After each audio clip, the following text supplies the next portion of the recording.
Good morning, Theo. How are you doing? Good morning, Chris. What a build-up. Can I have it again, please? I love that. Yeah, I'll send it to you, don't worry. Theo, first of all, congratulations on the 8 grandchildren. Oh, I think we're over that now. I think we're 10. You're 10? Oh, my goodness me. Yeah. That was just during the intro. They don't mess about, these Paphitises, do they? They've been busy. Oh, my goodness me. And the last time we bumped into each other, I've been telling people this, they don't believe me. Can you confirm we wobbled into each other on a floating platform? We did, and there was a lot of wobbling going on. I'm not sure either one of us made it home dry. You'll know what I mean. Yeah, no, I agree with you. I concur. Listen, well done on this. In fact, a couple. Well, you mentioned that a couple of years ago. I think 2 years, year before last. Yep. Our guest speaker was no other than Sir Tom Hunter, who was also there. He was also there. What a great bloke as well. Tom is amazing. So, Small Business Sunday, congratulations. How did it start? How long has it been going? And where is it at the moment? Right, we're about 13 3/4 years old. Sort of Adrian Mole now, so we're getting a bit adolescent and getting a bit ahead of ourselves. But it's absolutely great fun growing up. And it started in Mrs. P's kitchen. She's responsible for this because it was one Sunday when I discovered this thing called Twitter. And there we were in the den, all registering on this thing called Twitter. And the big fella, Jonesy, says, "Oh, I've got 20,000 followers." And then Deborah says, "Oh, I've got 19. And I'll go, "Oh, I've got 21 and a half now." I mean, the whole day got ruined because we're looking at this Twitter thing. And then that Sunday, I was chatting with Mrs. P after we put the kids to bed. And we worked out what a great way for small businesses to actually market their services. So I just sent a tweet out and said, first 6 businesses with really interesting tweets that tweet me about their businesses, I'll retweet them to what was then my 50,000 followers. And my phone went mental. Did it? All these small businesses telling me about their business. So I did it. And then it became a regular Sunday afternoon thing. And it's been going for 13 and a half years. We've had 11 of these events during that time. It's been absolutely incredible. And we got, wait for it, Chris, 4,000 small businesses in the network now. Wow. I mean, that's great, isn't it? You know, and there's 4,000 more out there, and then there's 16,000, then there's 32,000. We know how algae forming on a pond works, and you can't have too many. And they're small businesses are so exciting. You know, they are generally lower risk, more time, hopefully, than money in the beginning. It's not really about costs. It's about ideas, and then don't spend too much. Spend as little as you can. The best way to make a lot of money is to not spend too much money in the startup stages, so you don't get too demoralized. You know all about this better than I do. It is exciting. There's nothing like working for yourself. You can't beat it. We get so many people who listen to the show and say, "Do you know what the heck? Been listening to the show for a few years now. I've had enough of the rat race, and I'm going out and I'm going on my own." And so far, we've not had a single person regret it. Well, if you can work from home, you can work for yourself. That's what I've got to say. Because those are the great disciplines that people are now getting used to. And to be your own boss, to see those ideas come to fruition and reality, the passion, the desire, the drive it gives you, I really can't put it into words. And that's what we've got today, about 1,500 small businesses actually turning up for this event. It's so cool. Any standout stories you can give to us today?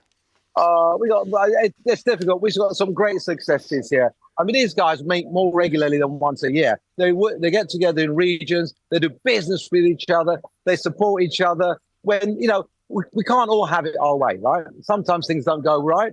And if we're running our own business, it can be lonely sometimes. We need that pickup. We need someone to talk to.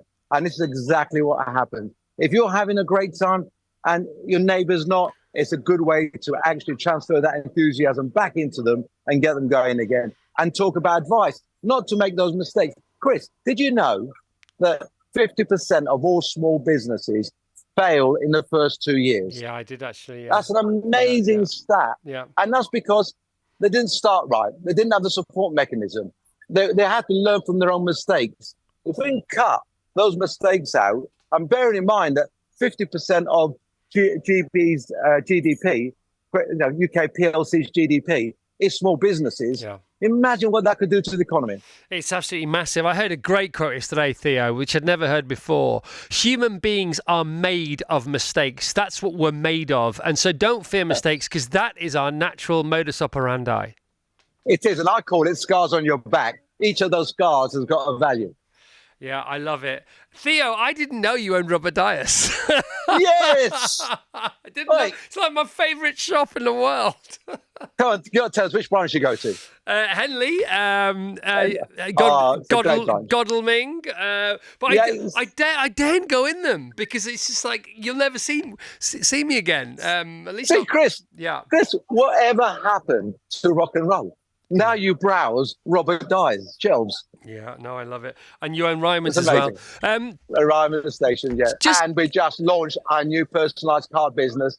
You can personalise your card online on the app at Ryman and pick it out within 60 minutes from your store. No waiting for the post. Love it, love it. Can you just, as a bit of inspiration, as a bit of an example of failing forwards and human beings have made mistakes, can you just share with us one of your biggest rucks that you've made? Oh my God. Listen, people think that because you've had some success that you've not had any reversals. Believe you me, I cock up regularly, right? I do. And the person that tells you they don't cock up either doesn't make any decisions or is gilding the lily. Yeah, he's lying. Saying that. Lying, yes, lying.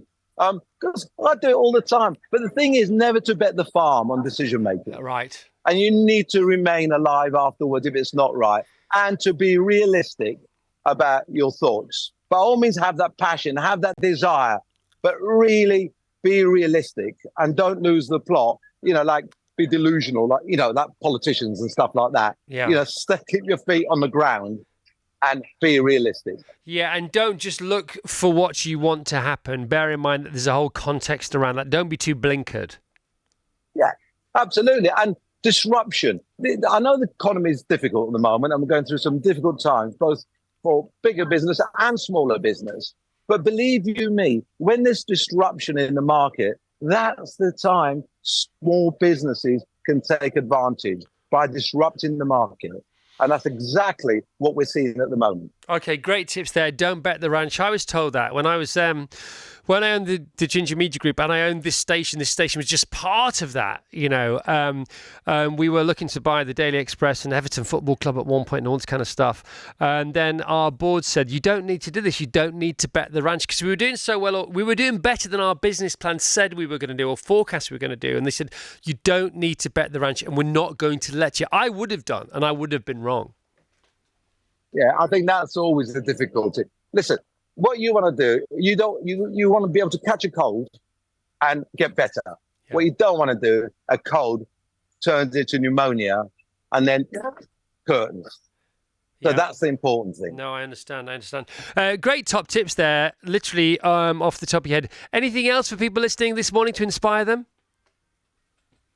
Listen, I think it is exciting times at the moment, as tough as things get. We've seen some costs come down. We've seen plenty of disruption in the market. And if you're a small business, think about what you're doing and how you can make a step change. Not so much just a little bit of more than you did last year. If you carry on doing the same things, guess what? You're going to get the same outcome. Yeah. Try and do something different. I think that's the challenge that we all have. And look for that little bit of disruption, do something different, and then you'll get a different result. And what keeps you going, Theo? Well, this lot do for a start. I love it. I said this started 13 and a half odd years ago. And every time I get in a room with 1,500 small businesses who are kicking off and are hanging on the word of all our guest speakers, and, when we talk, and I get so much enthusiasm. And it reminds me so much about, this is where I started, Chris, right down there. One man and the dog, as they said. And I'm not even going to make a comment on that one. That's for private discussion. But and that's where I started. And that enthusiasm, your whole life ahead of you. When you get to my tender age, you still want to remember those times. So business for me is about the excitement, about the fun, about the giving back, about the sharing. And also, you need that little pat on the head, that little bit of success now and again, and that does give you a buzz as well. Totally. What was the first deal you can remember doing that gave you a buzz that you thought, I've nailed it, I've done it, I've made 100 quid or £1,000 or 10 grand or whatever? Listen, no one becomes a millionaire unless they win the lottery, obviously, or the pools or something like that. You become a 10,000-aire, 20,000-aire, 30,000-aire, 40. So you do all these little deals all the way up. Yeah. As you grow. There was one particular one 100,000 years ago, and it was in black and white, where I managed to buy a small supermarket in Wales that nobody wanted to buy. And I was able to borrow in those days like 99% of the cost of this small supermarket. And nobody would touch it with a barge pole.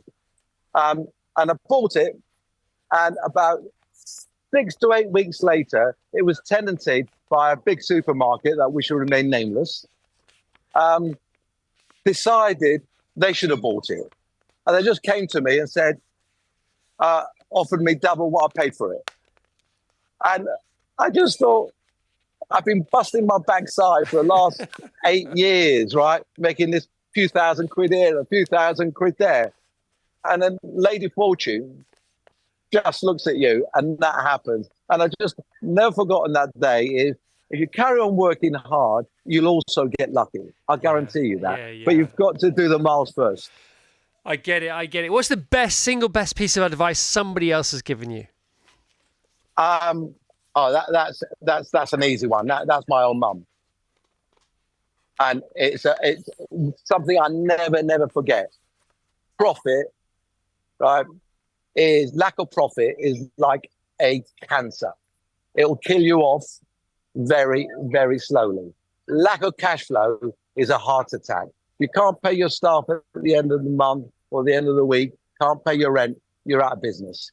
So you must make sure you've got enough cash flow to see you through those bumpy times. Yeah, and if you can do that, you can grow your business. Cash flow kills, that's what they say, isn't it? Yeah. I love it. Theo, have the best weekend. I love the bones of you. Congratulations, well done. It's awesome what you're doing, and keep on keeping on. Thank you so much. Thank you, Chris. Thanks for your time. Love speaking to you. Thanks for your time. Jeez. TheoPaphitis.com. Here we go. TheoPaphitis, SBS.com. Let's get it right, Evans. Virgin Radio.